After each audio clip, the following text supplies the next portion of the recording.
আসসালামু আলাইকুম। দেখতে পাচ্ছেন আমি হঠাৎ বাড়ি গেছিলাম শুক্রবারে, তাই আসার পথে আমি এসআই গাড়ির ভিতর থেকে যমুনা সেতুর আমাদের উত্তরবঙ্গের অনেক বড় একটা রেল সেতু তৈরি হয়েছে, তাই আপনাদের মাঝে ভিডিও করে শেয়ার করলাম। দেখতে পাচ্ছেন অনেকে হয়তো এই ভিডিওটা দেখছেন, অনেকে এই সেতু দেখছেন, কিন্তু মনে হলো যে আমি আমার একটা আইডিতে আমি এই যমুনা সেতুর একটু চিত্র তুলে ধরি। দেখেন, অনেক লম্বা একটি রেল সেতু তৈরি করেছে, তাই উত্তরবঙ্গের মানুষের অনেক কষ্টের দিন পোহাতে হয়েছে এই সেতুর কারণে। কারণ যদিও ট্রেনে যাইতো, কারণ অনেক রিস্ক নিয়ে যমুনা সেতু 500 দিয়ে একটা রেল লাইন করেছিল, তাই অনেক ঝুঁকিপূর্ণ ছিল। তাই পরবর্তীতে সরকারের উদ্যোগে আবার নতুন করে একটা রেল সেতু তৈরি করেছে। দেখতে অনেকটাই ভালো লাগে। এরকম সেতু দেখতে কার না ভালো লাগবে। যদি আপনাদের ভালো লাগে, একটু ভিডিওটা না টেনে সবাই একটু দেখবেন। যদি সম্ভব হয় একটু লাইক কমেন্ট করে পাশে থাকবেন এবং সহযোগিতা করবেন, অন্যকে দেখার সুযোগ করে দেবেন। হয়তো অন্য কারো ভাগ্যে এরকম সেতু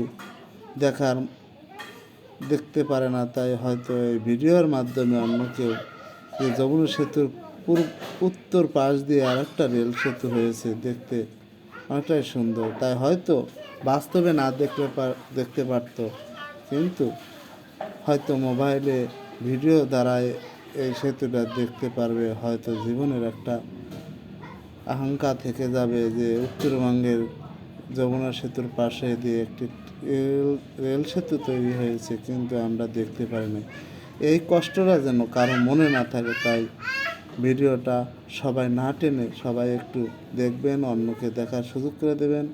এরকম ভিডিও হয়তো আর আসতেও পারে, নাও পারে, কারণ সবাইকে দেখার জন্য একটু সুযোগ করে দিয়ে ভিডিওটা শেয়ার করে দেবেন এবং সবাইকে উত্তরবঙ্গের কথাটা এই সেতুর মাধ্যমে তুলে ধরবেন যে উত্তরবঙ্গে যমুনা সেতু আছে, তার উত্তর পাশ দিয়ে এরকম সেতু হয়েছে।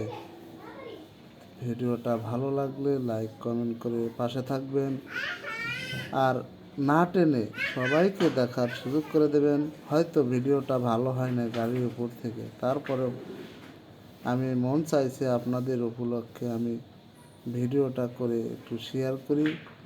তাই হয়তো ভিডিওর মাধ্যমে হয়তো কথা অনেকেই ভুল হতে পারে, তাই ক্ষমা দৃষ্টিতে দেখে সবাই এই ভিডিওটা শেয়ার করে দেবেন এবং কমেন্ট করে যাবেন, অন্যকে দেখার সুযোগ করে দেবেন। এরকম ভিডিও পরবর্তীতে যেন আবার আনতে পারি, আপডেট আবার কিছু